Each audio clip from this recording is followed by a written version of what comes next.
If you are a parent who wants to raise their children without yelling, and you find yourself yelling every day, feeling guilty after you yell, you want to move away from yelling, you want to raise your children differently, but it seems like they won't listen unless you yell. I created this video just for you. I was there in that cycle in 2012, and I want to share with you why it didn't work for me, what changed for me, and how I am now raising my children with confidence and peace without yelling. One of them is autistic. And as well, I'm a certified parenting coach. I am the founder of HIC Parenting Education Agency. And my team of coaches and I have served 14,151 parents in coaching, break free from reactivity, bring peace to their parenting, and raise emotionally healthy children. My children won't listen unless I yell. That's a very common thing that comes to us when we receive new coaching clients in HIC parenting. So let's talk about the why this happens, the impact of this, and how to turn it around. Why this happens? Why our children won't listen unless we yell? And it has to do with the pattern they're used to. If they know the pattern is that at some point, mom or dad is going to yell at me, or my parents don't know how to set boundaries without yelling. If they don't see you yelling, then they don't see you setting boundaries. It is how we train our children to respond to us. If they see that the consistency is the inconsistency, I call this the pendulum pattern. And I was there as well. In 2012, I was raising my child in foster care. I didn't have my twins at the time, but I was in that cycle of repeating things very kindly and gently because I didn't want to yell like my parents yell at me. But after 20 times of telling them the same thing to pick at his room, I would I yelled. And he was in this pattern. He was in this pattern expecting for me to get angry and yell to move. One day I decided to stop it by creating a consistency, a different kind of consistency in my house. I told them I've been in this pattern. I was very honest with him. Of I noticed that I you won't listen unless you yell, unless I yell. And it's not your fault. It is my fault because I taught you that habit. I taught you that habit of at some point I'm going to yell at you. So you created that habit of waiting for me to yell at me, to yell at for me to yell at you, for you to listen. He was looking at me and then he said, "So what that means?" I said, "I'm not gonna listen. I'm not gonna yell." I don't know. I don't know what's happening. I feel like I'm getting messed up with my words. Okay. Marcela, take a deep breath. You got this. Had that happen to you that you had so many things to say and then you start mixing up words? Or maybe it's just my neurodivergent brain. I'm diagnosed with autism. Sometimes that happens to me. So he looked at me and then he said, "Well, so what that means? What does that mean?" And he said, "I'm not gonna yell anymore. Even if I repeated myself, I'm not going to yell at you." I remember it got to a point that week that he was waiting for me to yell. And then he said, "When are you gonna yell at me? When are you gonna yell?" I'm like, "I told you I wasn't gonna yell." And I broke that pattern of him expecting me to yell, to listen. When I deconstructed the habit of him waiting for me to yell, to listen, I started building up a different pattern of how we are going to listen to one another. It's not about you listening to me. It's a two-way street. We are going to listen to one another. So the first thing that happened that helped me move away from yelling was to make a conscientious choice of not yelling, no matter what, even if I was frustrated or angry. That conscientious choice helped me because it was not an option for me. A lot of the times I use yelling as a release, and it felt that way. It felt like I released my frustration on him. And when in reality, it just created more disconnection, and it perpetuated that consistent pattern of him waiting for me to yell. The second thing that happened was that I started, with the help of my parenting coach at the time, really honing into what's going to help me understand what takes me to yell so I can stop myself before it. So it's not about our children are not responsible for how we choose to react.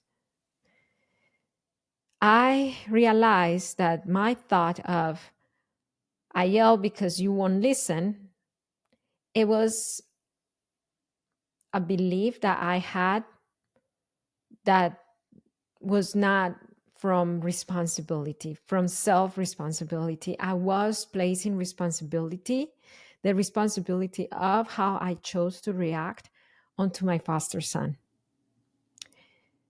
That's parenting our children without responsibility, without owning our actions. And I realized that. I realized that I was parenting him, blaming him for my lack of emotional regulation skills. So I started becoming self responsible. I started approaching my reactions as this is my choice and I'm choosing how to react despite of his behaviors. I started learning what could help me stopping myself from reacting that way. And in my case, because I have an autistic brain, what helps me is predictability. So in advance, I started working out with my son how the future things are we're going to roll out. And that helped me and that helped him being clear on expectations and what happens if the expectations were not met. One simple thing that we did, that we shifted, was that the screens limits were a battle before, and then we put it on the table on those family meetings. How can we work together so we are not battling over this? He was 9 years old at the time. Now he's an adult. And then he came up with a solution. He said, hey, let's create an electronic basket. And every time I'm done with screen time, I'm going to place my electronics there. So, and that was perfect because instead of me nagging him about it, I'm getting frustrated with him and him with me. The expectation was that the screens, his controllers, were going to the basket at a certain time a day. Being clear about what to expect from one another help us get out of that yelling pattern. Understanding my triggers help me. That's something that I help coaching clients with in HIC parenting, helping them take full ownership of their reactions and helping them choose a different way of responding to their children from self accountability and with a different plan. Because yelling is a reaction, is not a proactive action. One of those parents is Jessica. She came to my free class that, by the way, you can find in the description below, or you can find it here on top. And on this class, she learned my parenting with understanding system of needs, to remain calm during chaos, to communicate in a way that children listen, and to raise emotionally healthy children that could face the real world with safety and confidence. And this is what she's saying after she learned to take care of herself and parent her children with the understanding of what each other need to relate to one another peacefully and make the house run.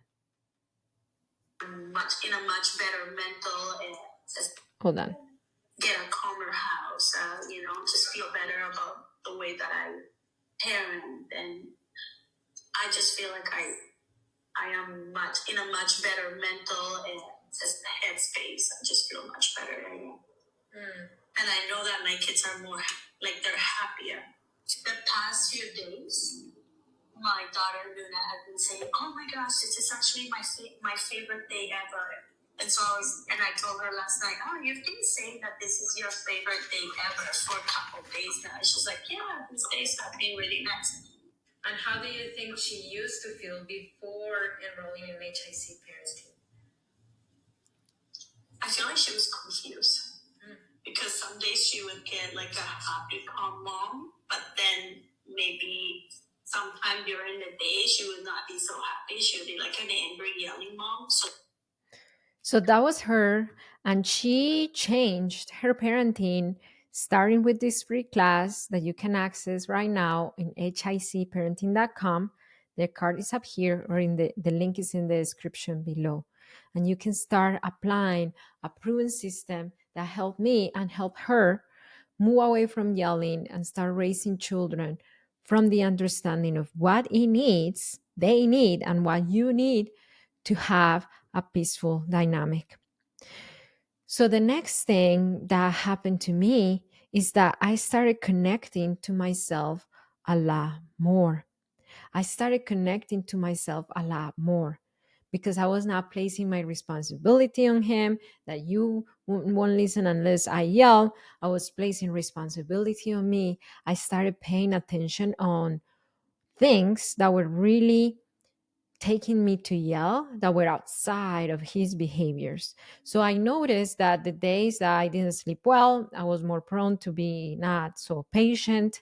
I learned that every time we come back from big outings such as church or the movies or places that are very crowded and loud, and that give me sensory anxiety, having autism, I'm more prone to not be that patient afterwards.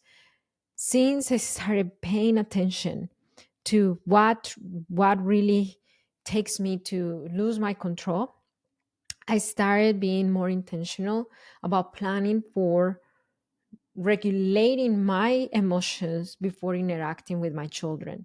So one simple thing that I do, even with my twins right now, my foster son, he's an adult, he's grown and gone, but with my twins who are 8 years old, is that I know that when I come back from picking them up from school, if I don't give myself a little rest before interacting with them, I enter the interaction already a little bit escalated.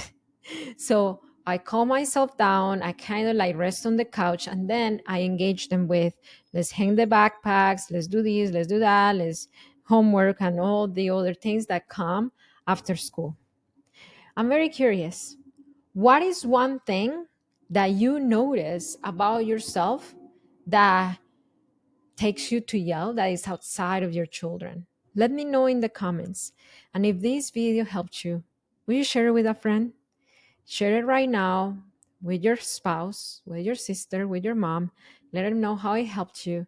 And I want you to remember that it only takes understanding of yourself and of your children's needs to transform your parenting. That's Parenting with Understanding. I'll see you on the next video.